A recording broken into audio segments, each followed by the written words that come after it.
Coates. Thank you, Mr. Chairman. Mr. Secretary General, thank you for your testimony. As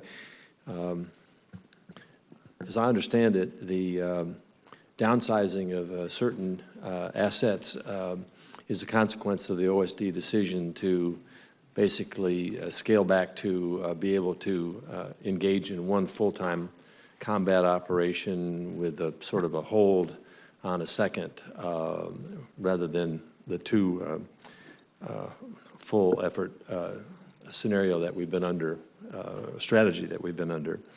And that has had an effect, I believe, on your decision relative to the A-10s, because you don't, apparently. But setting that strategy aside for another day, I want to ask a question about the A-10s. As you know, the 122nd Fighter Wing in Fort Wayne is home to those A-10s, and under the plan, they would be that would be switched to an ISR platform in the future. I know that the Guard has submitted a counter proposal which meets your goals. They haven't said, look, we understand these cutbacks are necessary, reductions are necessary, and so forth. But that counter proposal provided, I think, was based on the premise that when those A-10s are not in combat, they have to be deployed not overseas, but to some base, whether it's active or reserve or Guard. And in this case, and in so doing, when they're not deployed, there's significant cost savings for that. And I think the 122nd has demonstrated that pretty effectively, less than a third of the cost if it's based on an active base. My question is, have you been able to review that proposal? Have you come to a conclusion on it? If so, what is that conclusion and what's the justification for it? So as you alluded to, Senator, the Council of Governors approached the Secretary of Defense and asked if he would be open to suggestions for how to adjust the FY13 President's budget. The Secretary indicated he would entertain suggestions. The Council of Governors did table a proposal about almost 2 weeks ago, and that has been under review.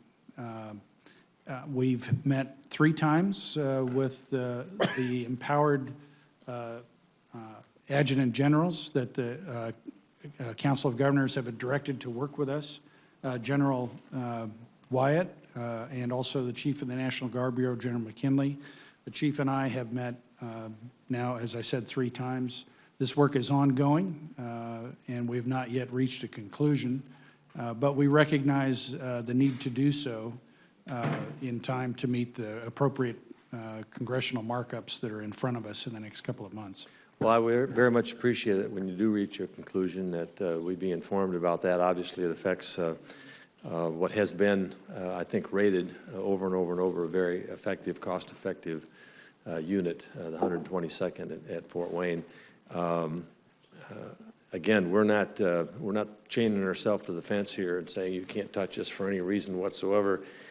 We understand the need to make these reductions, but if there is a means by which makes sense and helps you meet your goals and save the funds, we certainly would like to have you give that very, very serious consideration. General, anything you might want to add to that? Sir, we are doing just exactly that, and we'll be bringing the conclusions of our work to the attention of the more senior people in the department within days. Good. Well, to the extent that I've always been trying to be supportive, whether it's base closings or anything else, in terms of the most cost-effective, efficient military, and be happy to work with you on that. And I thank you very much for your response. Thank you, Mr. Chairman.